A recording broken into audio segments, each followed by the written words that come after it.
खबरों में आगे बढ़ते हैं। बाबरी मस्जिद का जिन एक बार फिर बोतल से निकालने की कोशिश हुई है। कल यानी 6 दिसंबर की रात जेएनयू कैंपस में बाबरी निर्माण के नारे लगे।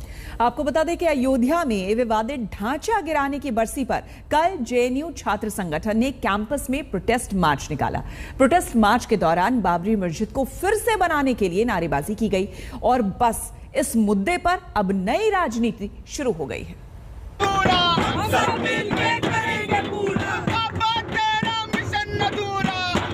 जिस बाबरी मस्जिद पर सुप्रीम कोर्ट का फैसला आ गया, राम मंदिर का निर्माण शुरू हो गया, विवाद की सारी किश्तें खत्म हो गईं।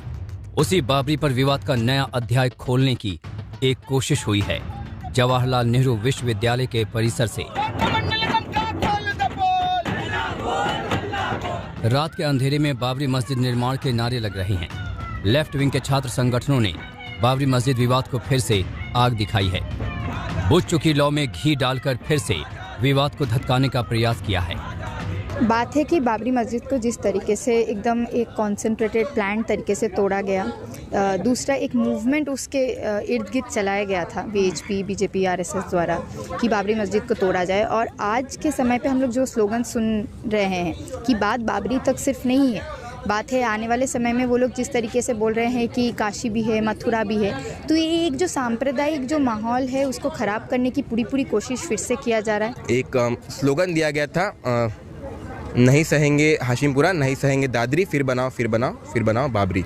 तो जिस तरीके से जिन भी जगहों का इसमें मेंशन किया गया, दादरी चाहे हो चाहे वो हाशिमपुरा हो, जहाँ पे एक सांप्रदायिक तरीके से एंटी मुस्लिम वायलेंस हुआ है, और बाबरी में भी जहाँ तक बाबरी मस्जिद का सवाल है, एक इंजस्टिस वहाँ भी हुआ है। और इसका यही मतलब है कि जो इंजस्टिस हुआ है उसे सही किया जाए, और इसको सही करने का जो एक तरीका होगा वो बाबरी को फिर बनाया जाए। जी, बहुत ही दुर्भाग्यपूर्ण है। इस तरह के गतिविधियां जो है कैंपस में लगातार अगर इस तरह से हो रही हैं, बहुत ही दुर्भाग्यपूर्ण है। शर्मसार है, यहाँ के छात्रों के लिए नाम खराब हो रहा है, यहाँ का यूनिवर्सिटी का भी नाम खराब हो रहा है। लेकिन ये लोग जो कैंपस में हैं, जो कि जिनको कुछ कैंपस के इशूज़ पर ना बात करनी है, ना देश हित में बात करनी है, केवल अपना एजेंडा बनाना है। जेएनयू कैंपस को हमेशा लॉन्चिंग पैड की तरह यूज किए हैं।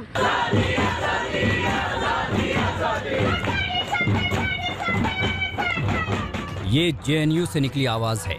ये नारे जेएनयू में गूंज रहे हैं, और ये वही जेएनयू है जो वैचारिक संघर्ष का बड़ा एपिसेंटर रहा है। राष्ट्रवाद पर राजनीति की नई सीरीज इसी जेएनयू से शुरू हुई, जिसे आप देखते और समझते रहे हैं। अब इसी जेएनयू से छात्र नेताओं की ये नई टुकड़ी बाबरी मस्जिद पर नई मोर्चाबंदी करने में लगे हैं, और वो भी तब जब उत्तर प्रदेश का चुनाव दहलीज पर खड़ा है। बीजेपी ने बाबरी बनाओ इन नारों का फौरन जवाब दिया। जेएनयू की इस तरह की बातों को बर्दाश्त नहीं किया जाएगा जो सांप्रदायिक सद्भाव को बिगाड़ने का प्रयास करे। यह लगातार ऐसा हो रहा है कि जेएनयू की धरती से भारत के टुकड़े होने के कभी नारे लगते हैं, कभी सांप्रदायिक विभाजन के नारे लगते हैं। ये स्थितियां ठीक नहीं है। जब जेएनयू से इस प्रकार की भाषा निकल करके आती है तो चिंताएं भी उत्पन्न होती हैं। ऐसे मसलों पर बहुत कठोरता से लगाम लगाने की आवश्यकता है, जो सुप्रीम कोर्ट का अवमानना करने का काम करे। कायदे से तो सुप्रीम कोर्ट के फैसले के बाद बाबरी विवाद की फांस से देश को मुक्ति मिल जानी चाहिए। ये विवाद हमेशा के लिए खत्म हो जाना चाहिए। यूपी की राजनीति में नए और ठोस मुद्दों की भूमिका बननी चाहिए।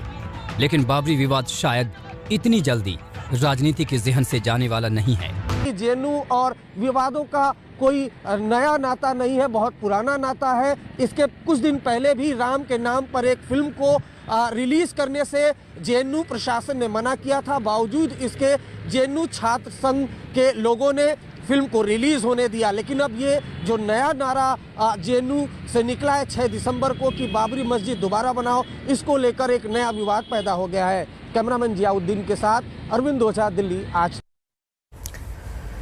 आपको बता दें कि जेएनयू में बाबरी पर नारेबाजी हुई तो बीजेपी को अब हमले का नया मौका हाथ लग गया। मध्य प्रदेश के गृह मंत्री नरोत्तम मिश्रा ने कहा है कि कांग्रेस में नई भर्तियों की तैयारी है। हमारे साथ मौजूद है मध्य प्रदेश के गृह मंत्री डॉक्टर नरोत्तम मिश्रा। मंत्री जी, जेएनयू में एक बार फिर से कल नारे लगे हैं, कहा है बाबरी दोबारा बनाएंगे। इंसाफ अब लेना है, अन्याय हुआ है वहां पे, बातें कही गई हैं। ये क्या है कि कांग्रेस में नई भर्ती की तैयारी है। पहले उनने छीन के लेंगे आजादी के नारे लगाए तो कन्हैया कांग्रेस में आ गए। अब ये नई भर्ती की तैयारी होगी। इसलिए इंसाफ मांग रहे हैं अयोध्या पर, वो न्यायालय का फैसला है। ये न्यायालय पे सवाल। मैं एक बात नहीं समझ पाया आज तक कि हर बार जेएनयू में ही भारत विरोधी, देश विरोधी, आस्था विरोधी, धर्म विरोधी नारे वहीं क्यों लगते हैं? ये जेएनयू कभी पाकिस्तान के खिलाफ क्यों नहीं लगाता है नारे, जहां पर अभी प्रियंता की 70-90% हड्डियां तोड़ दी, उस पाकिस्तान पे नहीं लगाए। केरल में चक्कुओं से गोंद के उसको मार दिया, पत्नी के साथ जा रहा था अनंत, लेकिन उस पर कभी नहीं आए जेएनयू में नारे। दिल्ली में चक्कुओं से गोंद के मार दिया, उस पर कभी नहीं आए।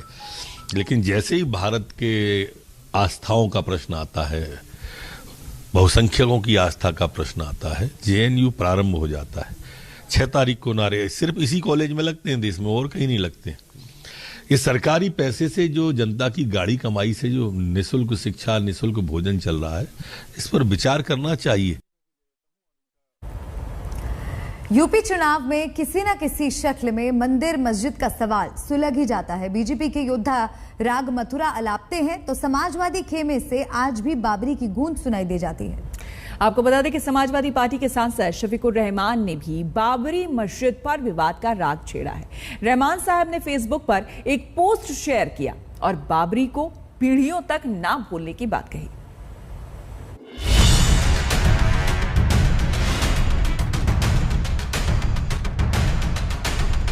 मथुरा में श्री कृष्ण की जन्मभूमि पर भव्य मंदिर बने, यह हर श्री कृष्ण जी के भक्त की इच्छा है।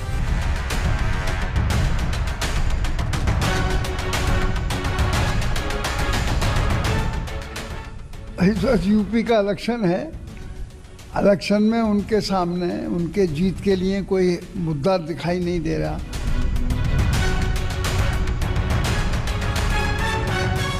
बीजेपी ने अयोध्या के बाद मथुरा की तरफ कदम बढ़ाया, राम के बाद कृष्ण पर चुनावी जयकारा लगाया तो समाजवादी पार्टी की बेचैनी बढ़ी। मुद्दे को मुद्दे से काटने की कोशिश हुई। समाजवादी पार्टी ने धर्म की राजनीति का आरोप लगाया, विकास के मुद्दे से भटक जाने का सवाल उठाया। लेकिन खुद समाजवादी पार्टी कैसी पेच पर बल्लेबाजी करने की कोशिश कर रही है, ये पार्टी के सांसद शफीकुर रहमान के इस फेसबुक पोस्ट से समझने की कोशिश कीजिए, जिसमें लिखा है, बाबरी हमारे सीनों में महफूज है, न हम भूले हैं न हमारी नस्लें भूलेंगी इंशाअल्लाह। बाबरी मस्जिद विवाद पर सुप्रीम कोर्ट ने अपना फैसला सुना दिया, राम मंदिर निर्माण की इजाजत दे दी। लेकिन समाजवादी पार्टी के ये सांसद महोदय अब भी पुरानी आग में हाथ सेंकने की कोशिश कर रहे हैं। मथुरा का सवाल आता है तो संविधान कानून की दुहाई देते हैं, और जब अयोध्या की बारी आती है तो अदालती फैसले पर ही उंगलियां उठा देते हैं। एक हमारे सामने हमारा मुल्क का आईन मौजूद है, लेकिन इसके बावजूद भी उस आईन की खिलाफ वर्जी और जमहूरियत को खत्म करने की कोशिश की जा रही है। देश के अंदर बहुत अफसोस की बात है। जिस तरीके से ये फैसला करके बाबरी मस्जिद को शहीद कर दिया गया और उस जगह राम मंदिर ज़बरदस्ती बना दिया गया, ये बहरहाल आइन के खिलाफ हुआ है। ये चुनाव के सिर्फ चुनाव के लिए सब ये काम हो रहा है, और इसमें ताकत चूँकि इस वक्त बरसर इख्तिदार है, उनके हाथ में ताकत है। सवाल है कि क्या अपनी ही पार्टी के सांसद के ऐसे विचारों से अखिलेश यादव की भी सहमति है? अगर उनकी पार्टी के सांसद धर्म की बुनियाद पर ध्रुवीकरण की कोशिश करते हैं तो फिर बीजेपी की ऐसी ही कोशिशों पर सवाल क्यों? बीजेपी की तो पूरी जोर आजमाइश ही धार्मिक ध्रुवीकरण की है। याद कीजिए प्रयागराज में केशव प्रसाद मौर्य का ये बयान। सबसे पहले कितने लुंगी छाप गुंडे घूमते थे, जालीदार गोली टोपी लगाए हुए, राइफल रिवाल्वर बंदूक लिए हुए व्यापारियों को डराने और धमकाने का काम कौन करता था? आपकी जमीनों पर कब्जा करना और कब्जा कर ले तो शिकायत करने भी मत जाना, ऐसी धमकी कौन देता था? या सारा कुछ याद रखना, मेरा इतना ही कहना है। मैं कोई ऐसी बातें नहीं कर रहा हूं जो कोई ऐसी बात नहीं हुई होगी। इरादा आप समझ सकते हैं। अब तय अखिलेश यादव को करना होगा कि वो किन रास्तों से इस चुनावी अभियान में आगे बढ़ेंगे। जो भी रास्ता वो चुनते हैं फैसला उनका होगा, तो नफा नुकसान भी उन्हीं का होगा। आज तक ब्यूरो। एक विवाद जेएनयू में उठा है तो एक विवाद वाराणसी में भी खड़ा हो गया है। 13 दिसंबर को पीएम मोदी वहां काशी विश्वनाथ कॉरिडोर का लोकार्पण करने वाले हैं। इससे पहले वाराणसी को सजाया जा रहा है और सजाने के क्रम में आपको बता दें, विश्वनाथ कॉरिडोर के आसपास की सभी इमारतों को गेरुए रंग से रंगा जा रहा है। वहां की बुलानाला मस्जिद को भी गेरुए रंग से रंग दिया गया, जिस पर अब मस्जिद से जुड़े लोग खफा हैं।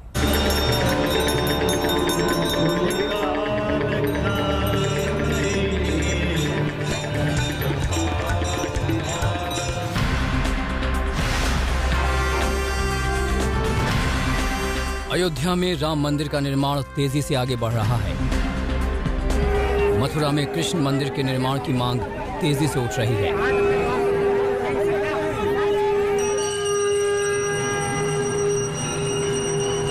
कहीं हम राम का नाम लेते हैं या कृष्ण का नाम लेते हैं, उनको आपत्ति होती है और कहते हैं कि हम हिंदू मुस्लिम कर रहे हैं। जिन्ना का आप नाम लेते हो, आपको जिन्ना मुबारक है, हमें राम और कृष्ण मुबारक है।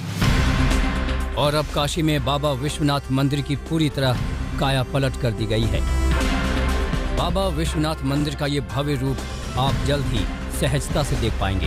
पूरे मंदिर का पुनर्निर्माण हो रहा है।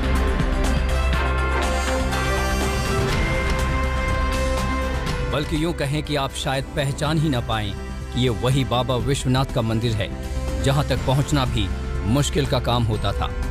ये मंदिर के स्वर्ण मुंडेर, ये शानदार प्रांगण, सब कुछ नया नया और भव्य।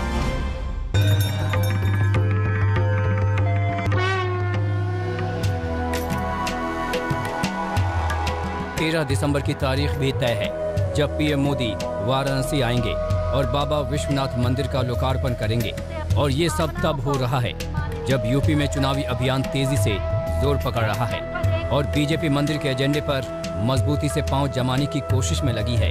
और ये कोशिश कितनी तेजी से हो रही है, इसकी कुछ और बानगी भी आप देख लीजिए।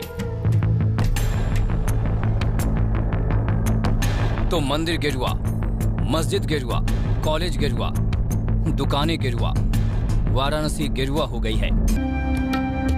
रोशन जायसवाल, वाराणसी आज तक।